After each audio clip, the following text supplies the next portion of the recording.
سب آگے.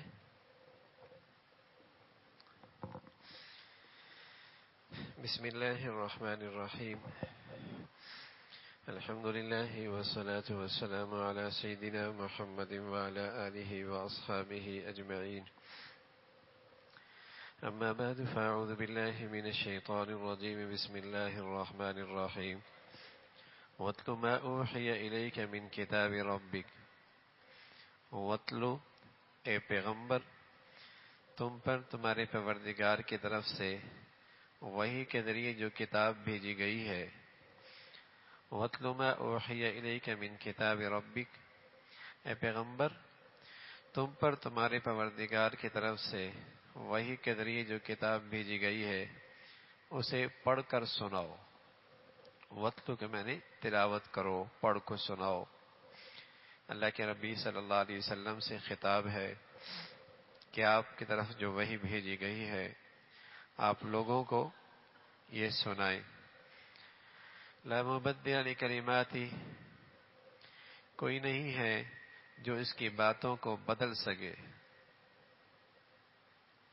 کوئی نہیں ہے جو اس میں تبدیلی لا سکے. وَلَن تَجِدَ مِن دُونِهِ مُلْتَحَدًا، اور اسے چھوڑ کر تمہیں ہرگز کوئی پناہ کی جگہ نہیں مل سکتی. کفار آپ علیہ السلام سے یہ مطالبہ کرتے تھے کہ کچھ تبدیلی لائے، کچھ تبدیلی لائے، کچھ آپ ہماری مانیں، کچھ ہم آپ کی مانیں گے، کچھ ترمیم کر دیں، کچھ تبدیلی لے کے آئے. ہمارے درمیان ایک معاہدہ ہو جائے، اس معاہدے میں کچھ ہماری خواہشات کو بھی سامنے رکھا جائے اور کچھ آپ کی چاہت کو بھی سامنے رکھا جائے، اس پر بات ہو سکتی ہے. تو اللہ نے اپنے نبی کے واسطے سے ان کافروں کو ایک بات سمجھائی کہ قرآن ایسا نہیں ہے جس میں کسی کو تبدیلی کی گنجائش ہو. قرآن کے نظام میں، قرآن کے اصولوں میں، قرآن کی بتائی ہوئی زندگی میں کسی کو تبدیلی کا حق نہیں ہے، کوئی اسے تبدیل نہیں کر سکتا.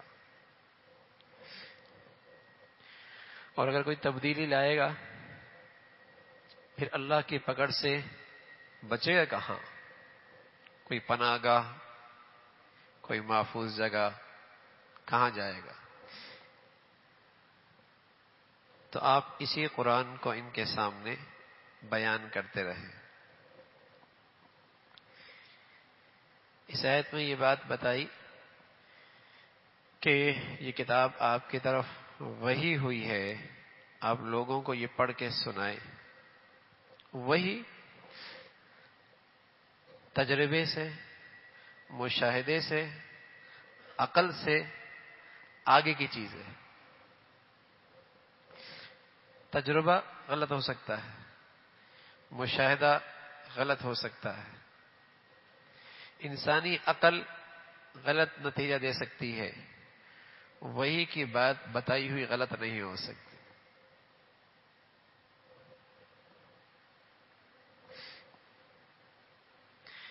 وحی تک رسائی آدمی اپنی محنت کی بنیاد پر، اپنے تجربے کی بنیاد پر، اپنے مشاہدے کی بنیاد پر، اپنی عقل کی بنیاد تک وحی تک نہیں پہنچ سکتا.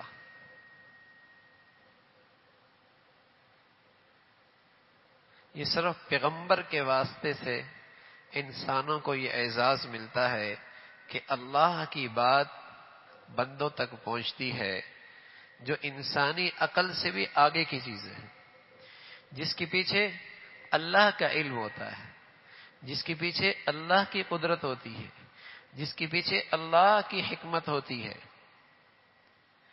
انسان کی عقل، انسان کا تجربہ، انسان کا مشاہدہ سب ناقص اور کمزور ہے. وحی کے پیچھے اللہ کا علم ہوتا ہے، اللہ کی قدرت ہوتی ہے، اللہ کی حکمت ہوتی ہے. وحی سے ملنے والے زندگی کے ضابطے ایسے مستحکم اور مضبوط ہیں جہاں کہیں آپس میں تضاد نہیں، کہیں آپس میں تضاد نہیں، اور وہ اصول اور ضابطے کہیں قیامت تک کھوٹے نہیں ہو سکتے۔ انسانوں کے بنائے ہوئے ضابطے، اصول کچھ عرصے کے بعد وہ خود ہی اس کو تبدیل کر دیتے کہ پہلے یہ ریسرچ ہوئی تھی اب یہ ریسرچ ہے، پہلے یہ تحقیق ہوئی تھی اب یہ تحقیق ہے۔ تجربہ یہ بتاتا ہے، دوسرے کہتے ہیں ہمارا تجربہ یوں بتاتا ہے، تیسرا کہتا ہے ہمارا مشاہدہ یوں بتاتا ہے، چوتھا کہتا ہے ہمارا مشاہدہ یوں بتاتا ہے۔ لیکن وحی کے پیچھے اللہ کا علم ہے، اللہ کی حکمت ہے، اللہ کی قدرت ہے۔ اس لیے بھائی میرا مشاہدہ کچھ کہے، میرا تجربہ کچھ کہے، میری عقل کچھ کہے، لیکن سچ وہ ہے جو وہی کہے۔ ایمان والا وہ ہوتا ہے جو اپنے مشاہدوں پہ، اپنے تجربوں پہ، صرف اپنی عقل پہ نہیں چلتا، بلکہ وہ وحی کی روشنی سے اپنے تجربے کو ٹھیک کرتا ہے، اپنے مشاہدوں کو ٹھیک کرتا ہے، اپنی عقل کو روشنی دیتا ہے۔ وحی کے بغیر جو کچھ کرتا ہے غلط کرتا ہے۔ ایمان کس کا نام ہے؟ ایمان اسی کا نام ہے کہ جو وحی ہے اس کو ان سب سے زیادہ بڑھیا چیز سمجھے، اس پہ یقین رکھے، اس پر ایمان لے آئے۔ اب قبر کی زندگی ہے، بظاہر ایک گڑھا ہے، اور ہم اپنے متعلقین کو وہاں چھوڑ کے آ جاتے ہیں۔ ہاں، انسانی عقل وہاں نہیں کر سکتی، لیکن ہمیں وحی کے ذریعے خبر ملی ہے، وحی کے ذریعے خبر ملی ہے کہ یہ قبر اتنی بڑی ہو جاتی ہے کہ حد نگاہ تک، اور یہ جنت کا باغ بن جاتا ہے۔ اب یہاں مشاہدہ پیچھے رہ گیا، تجربہ پیچھے رہ گیا، عقل پیچھے رہ گئی، ہمارا ایمان کس پر ہے؟ وحی پر۔ وہی سچ کہتی ہے، وہی سچ کہتی ہے، وہی سچ کہتی ہے۔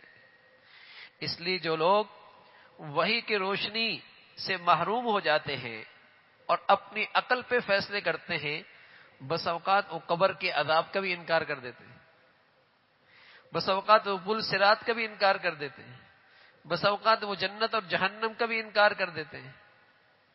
بس اوقات وہ قرآن کی آیتوں میں یہ ہے کہ حضرت موسیٰ علیہ السلام نے ایک چٹان پر لاٹھی ماری اور اس میں 11 چشمے جاری ہو گئے۔ کیسے ہو گئے؟ عقل میں؟ عقل تو بات کی بات ہے، قرآن نے جب کہہ دیا، اور قرآن نام ہے وحی کا، ہم اس پر ایمان لاتے ہیں۔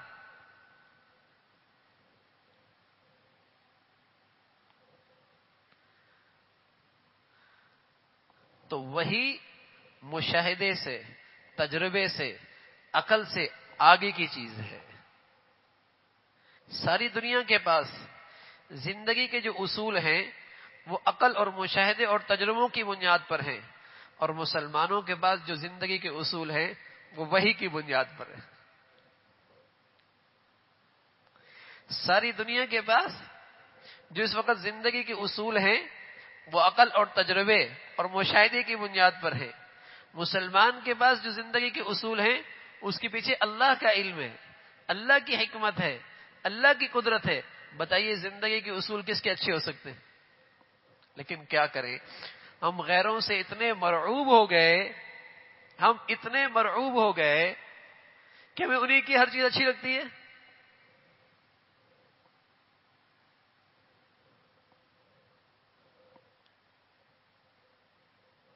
تو زندگی کے اصول مسلمانوں کے پاس جو ہیں، اس لیے کہ وہ وحی کی بنیاد پر ہے، وہ کسی انسان کے تجربے کی بنیاد پر نہیں ہے، عقل کی بنیاد پر نہیں ہے، مشاہدے کی بنیاد پر نہیں، وہ وحی کی بنیاد پر ہے، اور وحی کے پیچھے اللہ کا علم ہے، اللہ کی قدرت ہے۔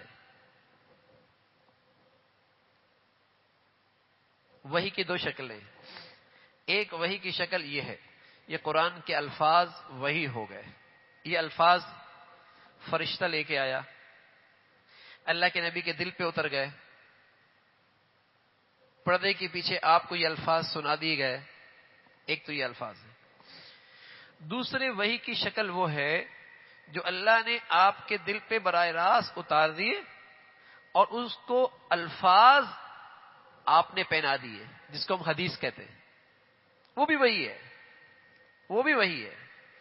قرآن بھی وہی، حدیث بھی وہی. فرق یہ ہے کہ قرآن کے الفاظ بھی وہی ہوئے، حدیث کا مفہوم وہی ہوا، الفاظ آپ نے پہنا دیے. الفاظ آپ نے پہنا دیے.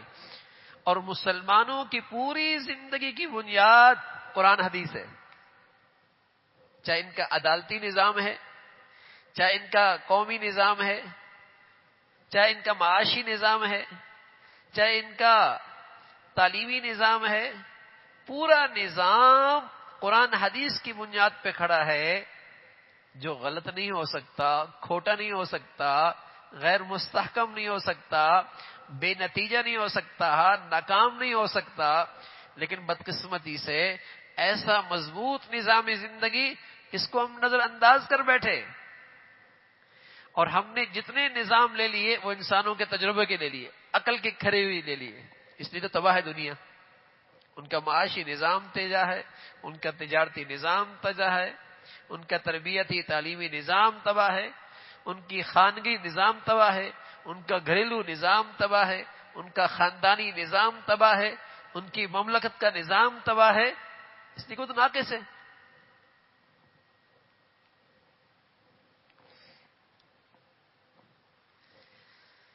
سمجھ میں آ رہی بات بھائی؟ وہی سمجھ میں آ گئی؟ وہی اس کے پیچھے کیا ہوتا ہے؟ اللہ کا علم ہوتا ہے، اللہ کی قدرت ہوتی ہے، اللہ کی حکمت ہوتی ہے. اور اللہ کا علم کامل، اللہ کی قدرت کامل، اللہ کی حکمت کامل. تو وہی سے جو حکم بھی آیا وہ کامل علم کی بنیاد پر آیا، کامل حکمت کی بنیاد پر آیا. ٹھیک ہے نا؟ انسانوں کے بنائے ہوئے اصول اور ضابطے، ان کا علم ناقص، ان کی عقل ناقص، ان کی حکمت ناقص. تو ناقص اصولوں پر زندگی جو کھڑی ہوگی وہ ناقص ہی ہوگی، وہ ناقص ہی ہوگی. لیکن ہمارے گھروں میں اتنی بڑی دولت ہے، ہمیں اس کی قدر ہی نہیں ہے. ہم جب زندگی گزارنے کے لیے باہر نکلتے ہیں تو معاشی نظام ان سے لے لو، تعلیمی نظام ان سے لے لو، حکومتی نظام ان سے لے لو، ہاں، اقتصادی نظام ان سے لے لو، اور اپنے گھر کی اتنی بڑی ضرورت پڑی ہے نظر نہیں آتی.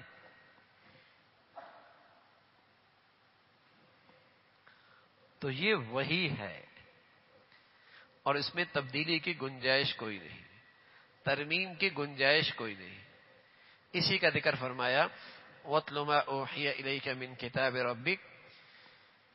اے پیغمبر، تم پر تمہاری پروردگار کی طرف سے وحی کے ذریعے جو کتاب بھیجی گئی ہے اسے پڑھ کر سناؤ. لا مبدل لکلماتی، کوئی نہیں جو اس کی باتوں کو بدل سکے. وَلَن تَجِدَ مِن دُونِهِ مُلْتَحَدًا، اور اسے چھوڑ کر تمہیں ہرگز کوئی پناہ کی جگہ نہیں مل سکتی. یعنی اس میں تبدیلی کی گنجائش کوئی نہیں، اور کوئی تبدیلی کی جرت کرے گا تو اللہ کے عذاب کا مستحق ہوگا، پھر بچنے کی کوئی صورت نہیں ہے. یہ آپ کے واسطے سے کافروں کو سنا دی گئی بات کہ تم جو مطالبہ کر رہے ہو کہ کچھ تبدیلی کر دیں، کچھ ترمیم کر دیں، کچھ حالات اور ہمارے مزاجوں کے مطابق اپنا قرآن کو ڈھال لیں، فرمایا اس کی گنجائش کوئی نہیں. وَاصْبِرْ نَفْسَكَ مَعَ الَّذِينَ يَدْعُونَ رَبَّهُمْ بِالْغَدَاةِ وَالْعَشِيِّ يُرِيدُونَ وَجْهَهُ، اپنے آپ کو استقامت سے ان لوگوں کے ساتھ رکھو جو صبح شام اپنے رب کو اس لیے پکارتے ہیں کہ وہ اس کی خوشنودی کی طلبگار ہیں. اپنے آپ کو استقامت سے ان لوگوں کے ساتھ رکھو جو صبح شام اپنے رب کو اس لیے پکارتے ہیں کہ وہ اس کی رضا چاہتے ہیں، اس کی خوشنودی چاہتے ہیں۔ وَلَا تَعْدُ عَيْنَاكَ عَنْهُمْ، اور تمہاری آنکھیں دنیاوی زندگی کی خوبصورتی کی تلاش میں ایسے لوگوں سے ہٹنے نہ پائیں۔ ترید زینت الحیات الدنیا، یہ ایک اہم بات ہے۔ بعض کفار تھے نا، انہیں اپنی دولت پر بڑا تکبر تھا، اپنی سرداری پر، اپنی چدراہٹ پر انہیں بڑا غرور تھا۔ تو انہوں نے مطالبہ کیا کہ ہم آپ کی بات سنیں گے، لیکن جو آپ کے پاس لوگ بیٹھے ہیں یہ تو غریب لوگ ہیں، پھٹے پرانے کپڑے، بوسیدہ لباس، فاقے اور بھوک ان کی زندگی کا حصہ۔ ہماری شان نہیں ہے کہ ہم ان کے ساتھ بیٹھ کر آپ کی بات سنیں۔ تکبر بڑی بلا ہے، آدمی کو اپنی اوقات بھول جاتے ہیں، سوچتا نہیں نکلا کہاں سے، پیدا کس چیز سے ہوا ہے اور جانا کہاں ہے، بھول جاتا ہے۔ بنا کہاں سے، کپڑوں پہ لگ جائے کپڑے ناپاک، جسم پہ لگے جسم ناپاک، پیدا تو اس سے ہوا ہے۔ ماں کی چھاتی سے نکلا ہوا پانی، باپ کی پشت سے نکلا ہوا پانی، اس سے تو تیری حقیقت بنی ہے۔ میں کہہ رہا ہوں کپڑوں پہ لگ جائے کپڑے ناپاک، جسم پہ لگے جسم ناپاک، لیکن یہ اپنے اوقات بھول جاتا ہے، یہ اپنی اوقات بھول جاتا ہے، سوچتا بھی نہیں کہ اندر سے روح نکل جائے، چند دن پڑی رہے تو بدبو آنے لگتی ہے، سڑنے لگتا ہے۔ سوئی چبوئے تو سوائے اندر سے گندگی کے اور کچھ نہ نکلے، پیپ نکلے، خون نکلے، لیکن یہ تو اللہ ہے کہ اس نے خوبصورت چمڑے سے اس کے سارے اندر کی گندگی چھپا رکھی ہے۔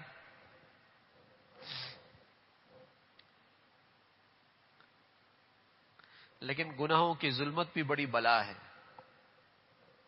گناہ کی ظلمت سے آدمی نہ صرف یہ کہ اللہ کا تعارف آدمی بھول جاتا ہے، بلکہ اپنا تعارف بھی بھول جاتا ہے۔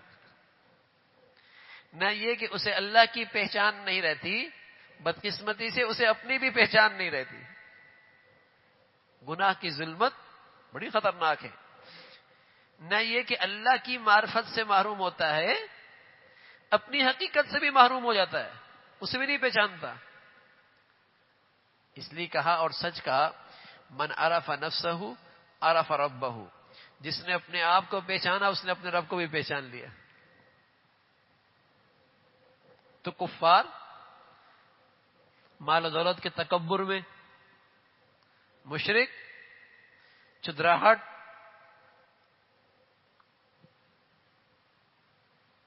اور عہدوں کی غرور میں مبتلا تھے، کہنے لگے آپ کے ساتھ نہیں بیٹھے۔ تو اللہ نے اپنے نبی سے کہا اور قیامت تک آنے والوں کے لیے سبق دے دیا۔ کیا کہا؟ آپ ان غریب لوگوں کو جو صبح شام اپنے اللہ کو یاد کرتے ہیں، اور اللہ کو جو یاد کرتے ہیں صرف اللہ کو راضی کرنے کے لیے، آپ انہیں نہ چھوڑیں، آپ انہیں نہ چھوڑیں، آپ ان کے ساتھ رہیں۔ سبحان اللہ۔ ایک تو یہ بات معلوم ہوئی کہ جو خوش نصیب آدمی جنہیں صبح شام اللہ کی یاد نصیب ہے، جنہیں صبح شام اللہ کی یاد نصیب ہے، جنہیں صبح شام اللہ کی یاد نصیب ہے، صرف اللہ کو راضی کرنے کے لیے، بتائیے روئے زمین کے وہ لوگ کتنے قیمتی ہیں کہ اللہ اپنے پیغمبر سے بھی کہتا ہے انہیں اپنے پاس سے نہ اٹھائیے گا، انہیں اپنے پاس سے نہ ہٹائیے گا، ان کے ساتھ رہیے گا۔ تو میرے عزیزو، اگر اللہ کے ایسے نیک بندے ہمیں مل جائیں جن کی زندگیاں صرف اللہ کی رضا کی خاطر گزرتی ہیں، صبح شام اپنے اللہ کو راضی کرتے ہیں، تو بتائیے ان کے ساتھ بیٹھنا نصیب کی بات ہے کہ نہیں؟ لیکن آج تو ہمارے دلوں میں یہ آرزو ہی نہیں پیدا ہوتی، یہ چاہت ہی نہیں اٹھتی، یہ خواہش ہی نہیں پیدا ہوتی کہ ایسے لوگوں کے ساتھ اٹھنا بیٹھنا نصیب ہو جائے۔ دیکھیے نا ان کی عظمت، اللہ اپنے پیغمبر سے کہہ رہے ہیں، اور قرآن میں یہ قیامت تک کے لیے محفوظ ہے۔ کیوں ہے؟ کہ ان کی قدر و قیمت پہچانو، اور صرف ان کی قدر و قیمت نہیں، خود اپنے آپ کو اس کے ذریعے قیمتی بنا لو۔ نہ یہ کہ ان کی قدر و قیمت صرف پہچانو، بلکہ خود بھی اپنے آپ کو قیمتی بنا سکتے ہو، کہ تمہاری صبح اور شام میں اللہ کی یاد صرف اللہ کو راضی کرنے کے لیے ہو جائے، تم خود بہت قیمتی بن جاؤ گے۔ پہلے مسلمانوں کا معمول ہوتا تھا، تہجد سے پہلے، فجر سے پہلے اللہ کی یاد میں وقت گزرتا تھا۔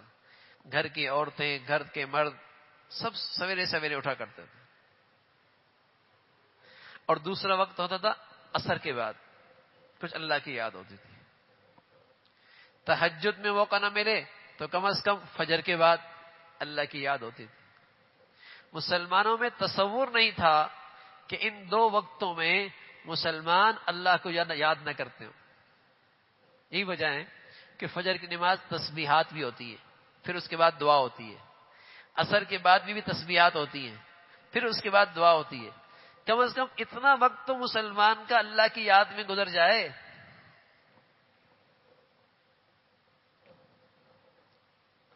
فجر کی نماز کے بعد بھی تسبیحات ہوتی ہیں، عصر کی نماز بھی تسبیحات ہوتی ہیں۔ قیمتی لوگ ہیں۔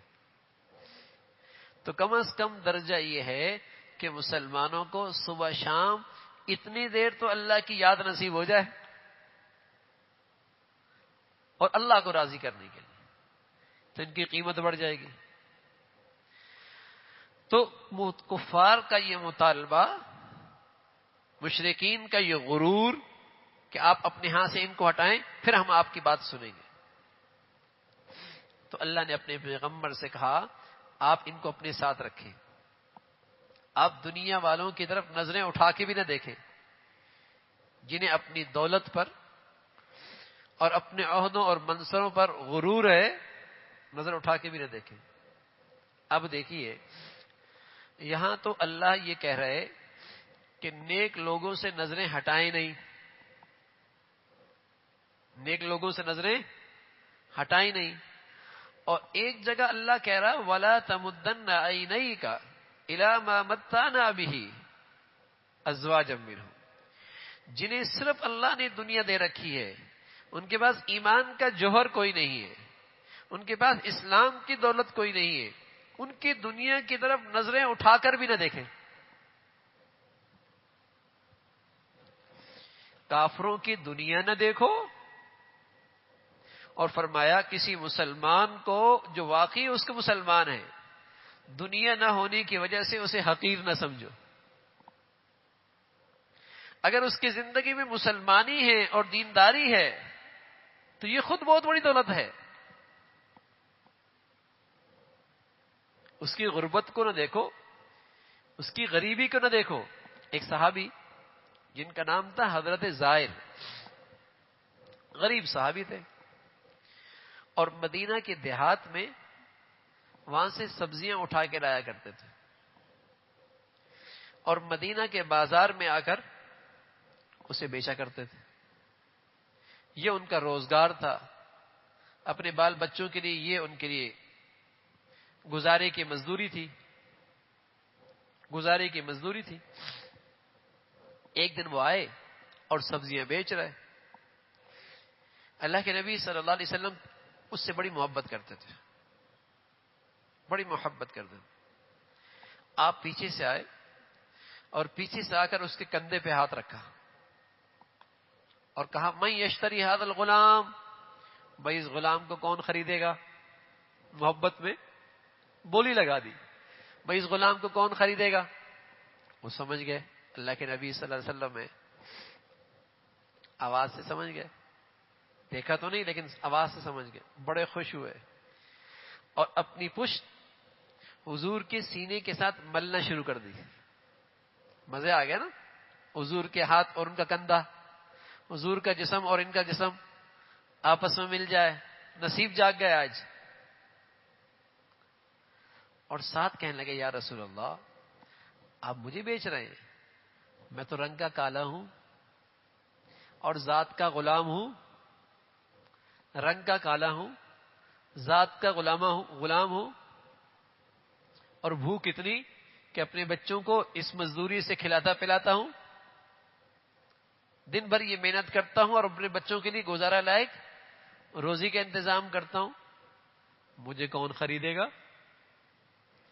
اور فرمانے لگے اگر میری کسی نے قیمت بھی لگائی اذن تجدنی قاصدن، آپ کو کھوٹے سکے ملیں گے، کون میری قیمت لگائے گا؟ تو اللہ کے نبی صلی اللہ علیہ وسلم فرمانے لگے ظاہر بل انت عند اللہ غالیہ، تو اللہ کے ہاں بہت قیمتی ہے. اس لیے کہ اللہ جسموں کو نہیں دیکھتے، کپڑوں کو نہیں دیکھتے، تمہارے ظاہر کو نہیں دیکھتے، وہ تو دیکھتے ہیں اس دل میں اللہ کی محبت کتنی، اس دل میں اللہ کے رسول کی جگہ کتنی ہے، اس دل میں اللہ کی رضا کا جذبہ کتنا ہے. وہ اللہ تو اس دل کی بنیاد پر قیمت لگاتے ہیں، تم اللہ کے ہاں بہت قیمتی ہو.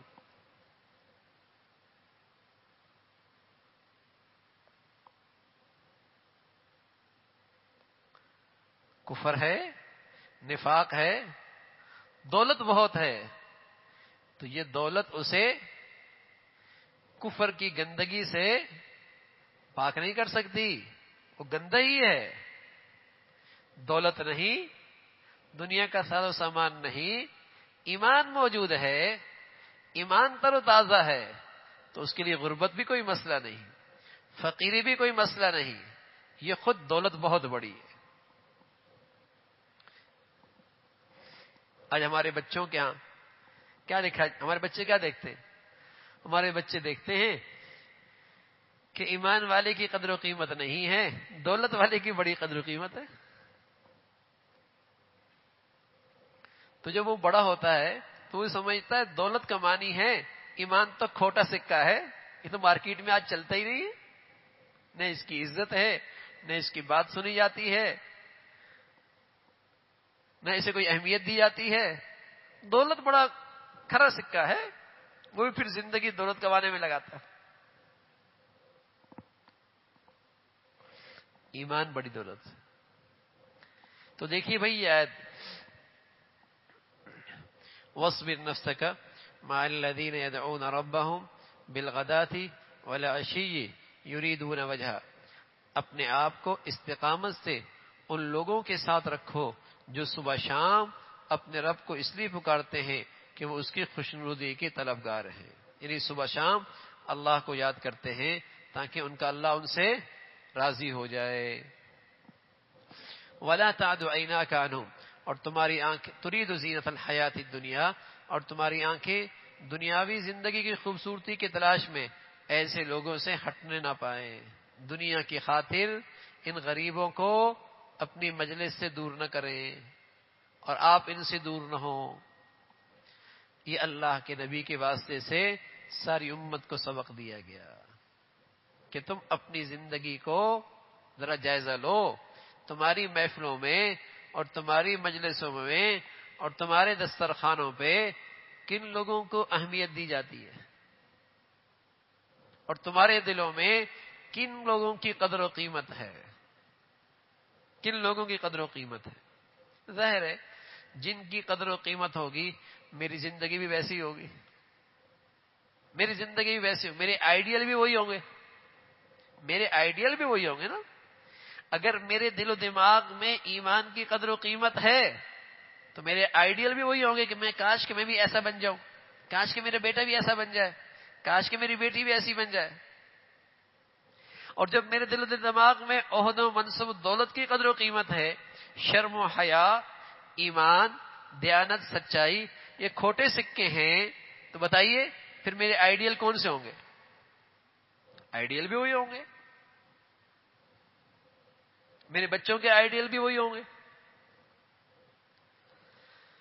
تو فرمایا ولا تطع من اغفلنا قلبه عن ذکرنا، کسی ایسی شخص کا کہنا نہ مانو جس کے دل کو ہم نے اپنی یاد سے غافل کر رکھا ہے۔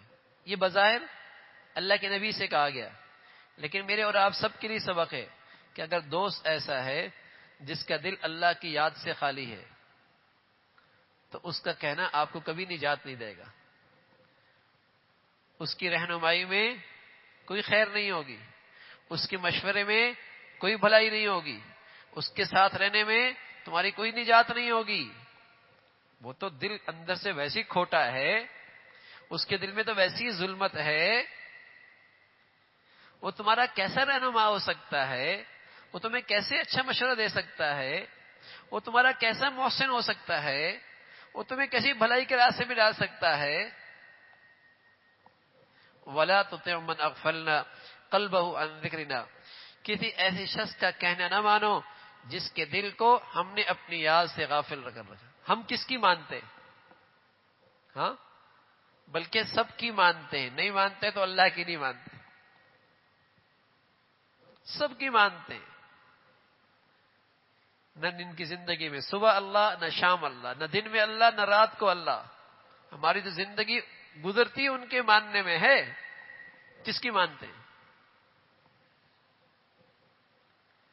اور اللہ کہہ رہا ہے وَلَا تُطِعْ مَنْ أَغْفَلْنَا قَلْبَهُ عَنْ ذِكْرِنَا، کسی ایسے شخص کا کہنا نہ مانو جس کے دل کو ہم نے اپنی یاد سے غافل کر رکھا ہے، وَاتَّبَعَ هَوَاهُ، جو اپنی خواہشات کے پیچھے پڑا ہوا ہے۔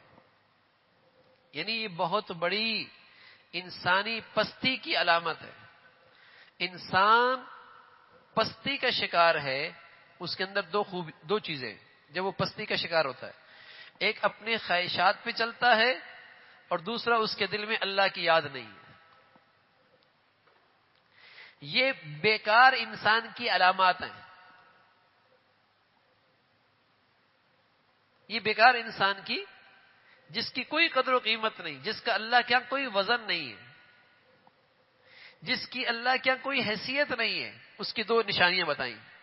دل اللہ کی یاد سے خالی، زندگی خواہشات پر، جو چاہت میں آیا وہ کیا، بس جو چاہت میں آیا وہ کیا۔ اس لیے قرآن نے ایسے لوگوں کو کہا یہ تو جانور ہے، یوں کہا اولئک الانعام، یہ تو جانور ہے۔ جیسے جانور ہوتا ہے جو خواہش میں آیا، کبھی مالک کی کھیت میں منہ مارتا ہے اور کبھی اجنبی آدمی کے کھیت میں منہ مارتا ہے، یہ بھی کھا رہا ہوتا ہے وہ بھی کھا رہا ہوتا ہے، جو جی چاہ رہا ہے وہ کھا رہا ہوتا ہے، اسے کوئی پرواہ نہیں مالک کی کون سی ہے اور غیر کی کون سی ہے۔ تو جب آدمی خواہشات کی زندگی گزارتا ہے اسے کوئی پرواہ نہیں ہوتی اللہ راضی ہو یا ناراض ہو، جائز ہے یا ناجائز ہے، حلال ہے یا حرام ہے، وہ خواہشات پہ چلتا ہے۔ تو یہ دونوں چیزیں انسان کو حیوانوں سے ملا دیتی ہیں، حیوانوں سے ملا دیتی ہیں۔ تو فرمایا وَلَا تُطِعْ مَنْ أَغْفَلْنَا قَلْبَهُ عَنْ ذِكْرِنَا، اور کسی ایسے شخص کا کہنا نہ مانو جس کے دل کو ہم نے اپنی یاد سے غافل کر رکھا ہے، وَاتَّبَعَ هَوَاهُ، اور جو اپنی خواہشات کے پیچھے پڑا ہوا ہے، وَكَانَ أَمْرُهُ فُرُطًا، اور اس کا معاملہ حد سے گزر چکا ہے۔ وَقُلِ الْحَقُّ مِنْ رَبِّكُمْ، کہہ دو حق تو تمہارے رب کی طرف سے آ چکا، قرآن کی شکل میں، پیغمبر کی شکل میں، ہاں، اور آج قرآن کی شکل میں پیغمبر نہیں، پیغمبر کی زندگی موجود ہے، حدیث کی شکل میں پیغمبر کی زندگی موجود ہے۔ حق تو تمہاری رب کی طرف سے آ چکا۔ اب جب حق آ چکا تو کسی کو زبردستی مسلمان نہیں کر سکتے، کسی کو جبرن مسلمان نہیں کر سکتے، کسی کو زبردستی اسلام میں داخل نہیں کر سکتے، اس کی گنجائش نہیں ہے۔ حق آ چکا ہے، اب تمہاری مرضی ہے، اس حق کو قبول کر لو نجات ملے گی، نہیں قبول کرو گے زبردستی نہیں ہے، ہاں ضابطہ بتا دیا کہ پھر جہنم تمہارے لیے، پھر عذاب تمہارے لیے۔ اب تمہاری مرضی ہے جس راستے کو اختیار کرو، تمہاری مرضی ہے جس راہ کو تم اختیار کرو۔ فرمایا وَقُلِ الْحَقُّ مِن رَبِّكُمْ، کہہ دو حق تو تمہارے رب کی طرف سے آ چکا. فَمَن شَاءَ فَلْيُؤْمِنْ، اب جو چاہے ایمان لے آئے. وَمَن شَاءَ فَلْيَكْفُرْ، اور جو چاہے کفر اختیار کرے. اب کفر اختیار کرنا یہ بہت بڑا ظلم ہے، یہ بہت بڑا ظلم ہے. دیکھو نا بھائی، آپ کے گھر میں کوئی آدمی رہے اور آپ اس کی تمام زندگی کی ضروریات پوری کرتے ہو، لیکن وہ آپ کے گھر میں رہ کر آپ کی ایک بھی نہ مانے تو آپ کیا کہیں گے؟ ظالم کہیں گے نا، ظالم کہیں گے. دنیا اللہ کا گھر ہے، اس میں اللہ نے انسان کے لیے سب کچھ پیدا کیا ہے، پھر اس گھر میں رہ کر اللہ کی نہ مانے تو ظالم نہیں ہے؟ اس لیے اللہ نے کافر کو کیا کہا؟ ظالم. اور یہ بات کی اِنَّا أَعْتَدْنَا لِلظَّالِمِينَ نَارًا، ہم نے بے شک ایسے ظالموں کے لیے آگ تیار کر رکھی ہے. چونکہ کافر ظالم ہے تو ظالموں کے لیے کیا ہے؟ آگ تیار کر رکھی ہے. احاط بہم سرادقها، جس کی قناتیں ان کو گھیرے میں لے لیں گی، نکل نہیں پائے گا وہاں سے. جس کی قناتیں اسے گھیرے میں لے رہیں گی، جہنم میں داخل جب ہوگا تو وہاں نکل نہیں پائے گا. اب ایک ضابطہ بتا دیا، اور میں نے عرض کیا کہ قرآن کیا ہے؟ وہی ہے، اس میں جھوٹ کی گنجائش کوئی نہیں، اس میں کذب کی گنجائش کوئی نہیں، اس میں کوئی بات حقیقت کے خلاف نہیں ہو سکتی، اس کی کوئی بات جھوٹی نہیں ہو سکتی، اس کی کوئی بات خبر واقع کے خلاف نہیں ہو سکتی. یہ انسانی تجربہ نہیں ہے، انسانی مشاہدہ نہیں ہے، انسانی عقل نہیں ہے، اس کے پیچھے اللہ کا علم، اللہ کی قدرت، اللہ کی حکمت.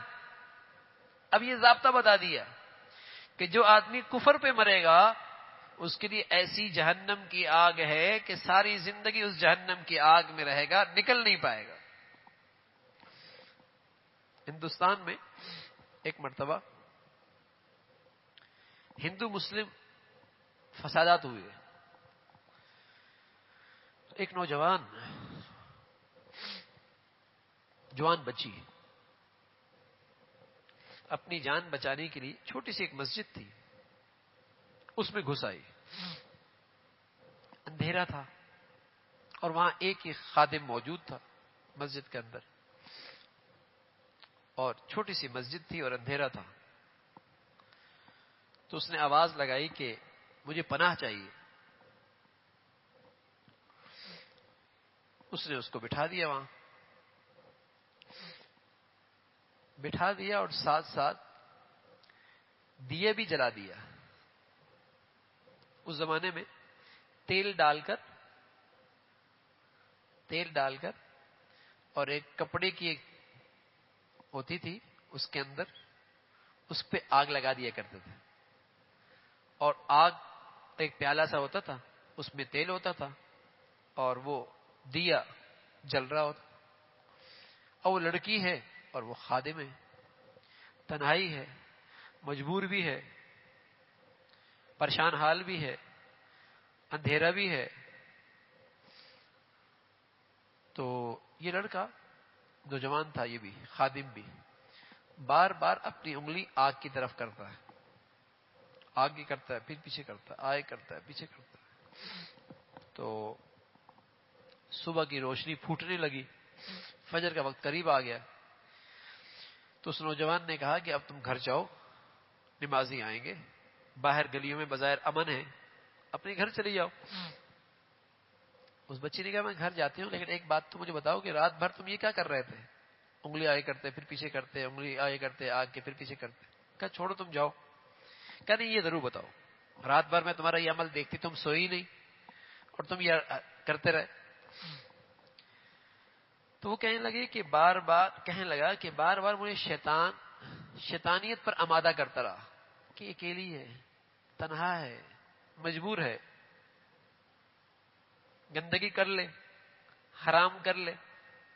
بار بار مجھے نفس اس شیطانیت پر آمادہ کرتا تھا. تو میں نے آگ جلائی اور بار بار انگلی قریب کرتا اور اپنے نفس کو سمجھاتا کہ دنیا کی چھوٹی سی آگ تو برداشت نہیں ہے، جہنم کی آگ کیسے برداشت کرے گا؟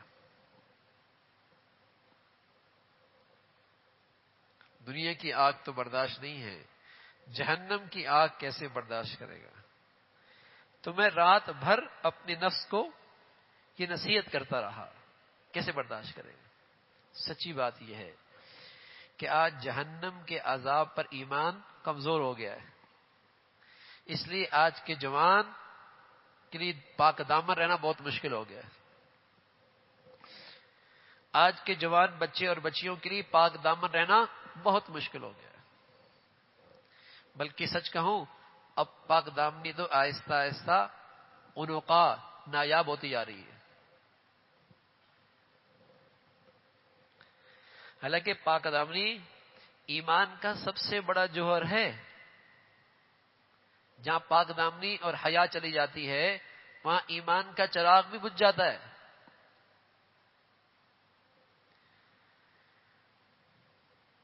لیکن ہماری دانشگاہوں میں اور مخلوط محفلوں میں اور مخلوط نظام زندگی میں اور مخلوط نظام تعلیم میں اب یہ چیزیں نایاب ہوتی چلی جا رہی ہیں۔ پاک دامنی باحیا، اور جب یہ جوہر چلا جاتا ہے پاک دامن نہیں رہتا اور حیا ختم ہو جاتی، قسم خدا کی ان کی ازواج زندگی خطرے کا شکار ہو جاتی ہے، ان کی ازواج زندگی خطرے کا شکار ہو جاتی ہے، ان کی ازواج زندگی خطرے کا شکار ہو جاتی ہے، اس لیے کہ جو محبت تھی اور جو پاک دامنی تھی، جو اس کا ایک خاص کوٹا تھا، جو اس نے شادی کے بغیر شادی کے بعد جس کو کام میں لانا تھا وہ تو اس سڑکوں پہ دے کے آ گیا، گلی بازاروں میں دے کے آ گیا، گندگیوں پہ دے کے آ گیا۔ اب جب شادی ہوئی تو وہ چیز ہے ہی نہیں جس سے ازواجی زندگی کامیاب ہو، نہ وہ محبت ہے نہ وہ پاک دامنی ہے، تو سوائے جھگڑوں کے اور بد اعتمادی کے ازواجی زندگی میں اور کچھ نہیں باقی رہتا، ازواجی زندگی میں اور کچھ نہیں باقی رہتا۔ بلکہ سچ بتاؤں جہنم کی آگ تو بعد میں جلائے گی، اس دنیا ہی کے اندر اس کی زندگی آگ میں آ جاتی ہے۔ جہنم کی آگ تو بعد میں جلائے گی، اس دنیا کی زندگی میں اس کی زندگی میں آگ آ جاتی ہے۔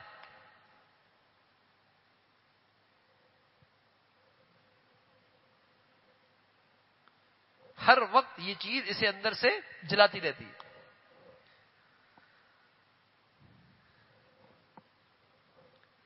تو اگر ایمان ہوتا تو آج پاک دامنی ہوتی، آج حیا ہوتی، ہاں؟ اور اتنی قیمتی دولت کی حفاظت ہوتی۔ تو ظالموں کے لیے تو آگ ہے، ان اعتدنا للظالمین نارا احاط بهم سرادقها، ہم نے بے شک ایسے ظالموں کے لیے آگ تیار کر رکھی ہے جس کی قناتیں ان کو گھیرے میں لے لیتی ہیں۔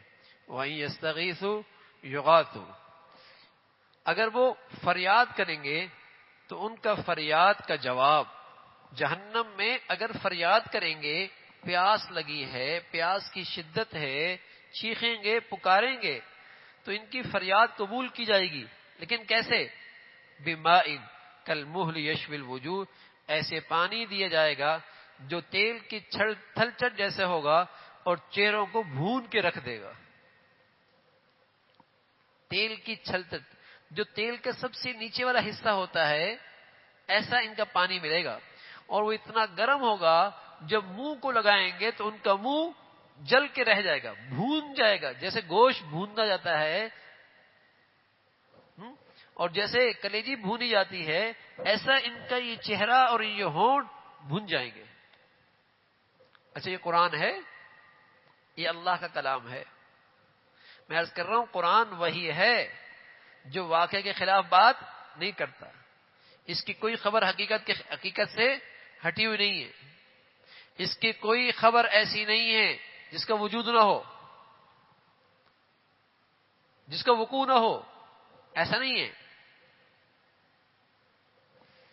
بئس الوجوہ بئس الشراب، کیسا بدترین پانی، وسعت مرتفقہ، اور کیسی بری آرام گاہ۔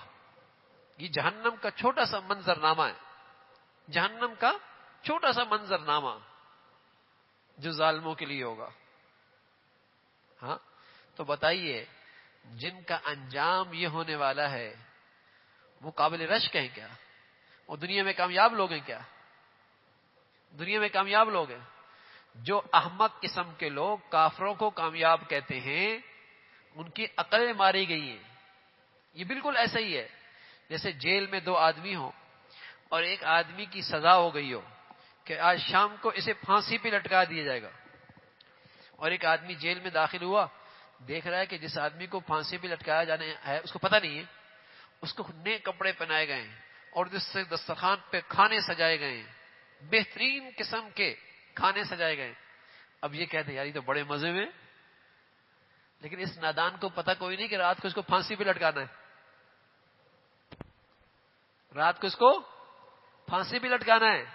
تو میرے عزیزو کافروں کی دنیا دیکھ کر رشک نہ کرو، ان کی تو یہ پھانسی ہے جن قرآن نے عذاب بتایا ہے. تو دنیا کی عیاشی، دنیا کی خوشحالی، دنیا کی یہ ترقی کیا مطلب قابل رشک ہے؟ یہ تو ایسا ہی ہے جیسے جیل میں کسی آدمی کو شام کو لٹکانا ہو اور صبح اسے اچھے کپڑے پہنا دیے گئے ہوں اور قورمے بریانی کھلا دی گئی ہوں، وہ مزے میں. اس کے مقابلے میں تو وہ اچھا ہے جو جیل میں گندے کپڑے پہنے ہوئی ہیں، آج اسے کھانا بھی نہیں ملا لیکن اسے پتا شام کو رہائی ہو جائے گی، شام کو رہائی ہو جائے گی. اگر ایمان والے کے پاس دنیا میں کچھ نہیں ہے لیکن اس کا یقین ہے کہ انشاءاللہ دنیا کی اس قید سے رہائی ہو جائے گی، بتاؤ مزے میں کون ہے؟ مزے میں کون ہے؟ وہ بڑے نادان ہیں جو کافروں کے کفر کے باوجود اور ان کے ظلم کے باوجود کہتے ہیں کافر بڑے کامیاب ہیں، اور ان کو اپنی زندگی کے لیے، اپنی حکومتوں کے لیے آئیڈیل بناتے ہیں. یہ احمق قسم کے لوگ ہیں، یہ آئیڈیل نہیں ہے.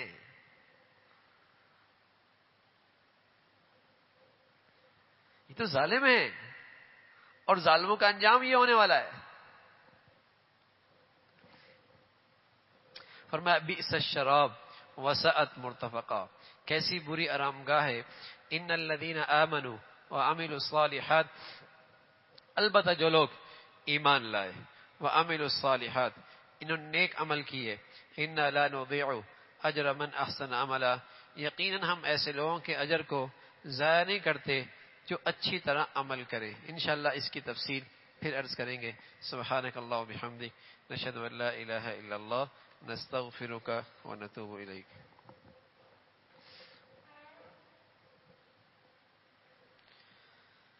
استغفر اللہ.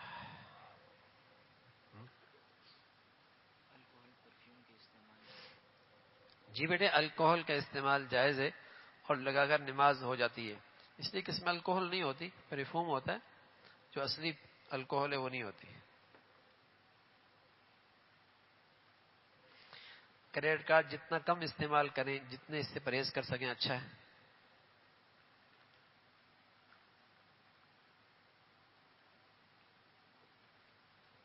اگر شوہر کے والدین بہو اور بچوں پر ظلم کرتے ہوں اور شوہر کو کیا کرنا چاہیے؟ شوہر کے الگ ہونے کی استعداد نہیں گھر والوں سے. یہ ہمارے معاشرے کی اور اس وقت سماجی زندگی کے لیے بڑا مسئلہ بنا ہوا ہے. بدقسمتی اس نے گھروں کا سکون ختم کر دیا. اور اس کی بنیادی خرابی کیا ہے؟ بنیادی خرابی کی وجہ کیا ہے؟ دین نہیں. دین نہیں، جس نے آج ہماری گھریلو زندگی کو آگ لگا کے رکھی ہوئی ہے. کہیں بہو کا مسئلہ، کہیں ساس کا مسئلہ، کہیں نند کا مسئلہ ہے، ایک عذاب ہے. بنیادی وجہ کیا ہے؟ دین نہیں ہے. بنیادی وجہ دین نہیں. تو کوشش کرو دین گھروں میں لے کے آؤ. اور دین صرف نماز روزے کا نام نہیں ہے. 3 حصہ دین کا تعلق اخلاق سے ہے. 3 حصے دین کا تعلق اخلاق سے.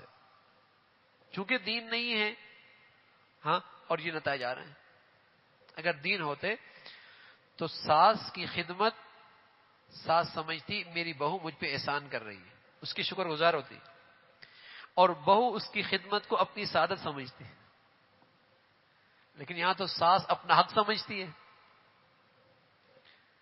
حق سمجھتی ہے، اور بہو بیچاری اس کو اپنے لیے ایک سب سے بڑا عذاب اور بوجھ سمجھتی ہے. تو کہانی الٹی ہے، دین نہیں ہے.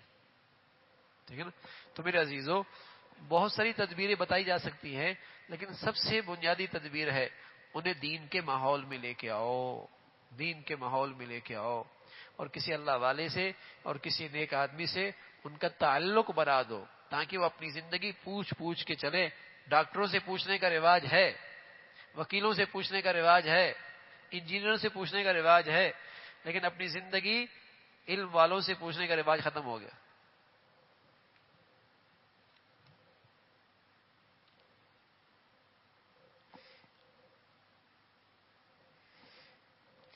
بھائی ولضالین، ولضالین دونوں پڑھ سکتے ہیں، کوئی اتنا مسئلہ نہیں ہے.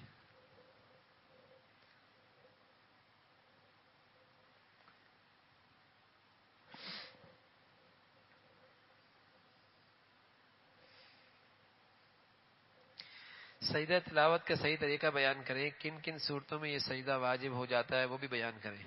بھائی عبدو و رسولو کے بعد ایک طرف سلام پھیر کے 2 سجدے کرتے ہیں. سجدہ تلاوت، اچھا جہاں قرآن کی کوئی آیت آئی اور اس میں سجدہ لکھا ہوا ہے تو آپ اسی وقت سجدہ کر سکتے ہیں، بعد میں بھی کر سکتے ہیں. اس کے لیے کھڑا ہونا ضروری نہیں ہے، کھڑا ہونا ضروری نہیں ہے. نفل نماز بیٹھ کے پڑھ سکتے ہیں. دیکھ لو بھائی، ان بینکوں کے بارے میں، انشورنس کے بارے میں اگر وقت کے علماء کا فتویٰ جائز کیا تو کر سکتے ہیں. بیت کی حقیقت کیا ہے؟ اپنی اصلاح کی فکر ہو اور کسی شخص کی عظمت، محبت اور اس کے تقوی پر اعتماد ہو تو آدمی ان سے اپنا اصلاحی تعلق قائم کرتا ہے اور اپنی زندگی پوچھ پوچھ کے چلتا ہے. نظر سے حفاظت کی کوئی ترتیب بتائیں. نظر کی حفاظت سب سے بڑی ترتیب ہمت، ہمت. اور اگر ہمت نہیں ہو رہی تو اپنے نفس کو جھنجھوڑیں کہ اگر فلاں میری نظروں سے محفوظ نہیں، کل دوسروں کی نظروں سے میرے گھر والے بھی محفوظ نہیں ہوں گے. یہ سوچ لیں کہ اگر دوسروں کی بیٹیاں میری نظروں سے محفوظ نہیں تو کل میری بیٹیاں دوسروں کی نظروں سے محفوظ نہیں ہوں گی. ہمارے نبی فرمایا کرتے تھے عفو تعفو نسائکم، تم پاک دامن رہو، تمہاری گھر کے عورتیں بھی پاک دامن رہیں گی. ہاں اس کا ریئیکشن گھر پہ پڑے گا. ہاں بیوی پہ پڑ سکتا ہے، ماں پہ پڑ سکتا ہے، بہنوں پہ پڑ سکتا ہے، بیٹیوں میں پڑ سکتا ہے. عفو تعفو نساؤکم، ہاں تم پاک دامن رہو، تمہاری گھر کے عورتیں پاک دامن رہیں گی. بھائی جو بوئیں گے کل وہ کاٹنا پڑے گا، جو بوئیں گے کل کاٹنا پڑے گا.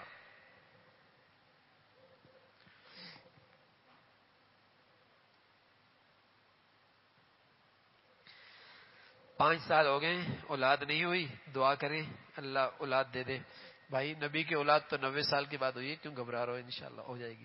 ٹھیک ہے، اور انشاءاللہ استغفار کی کثرت کرو، استغفار کی کثرت کرو، لیکن اللہ کے فیصلوں پہ راضی رہو، مزہ آئے گا.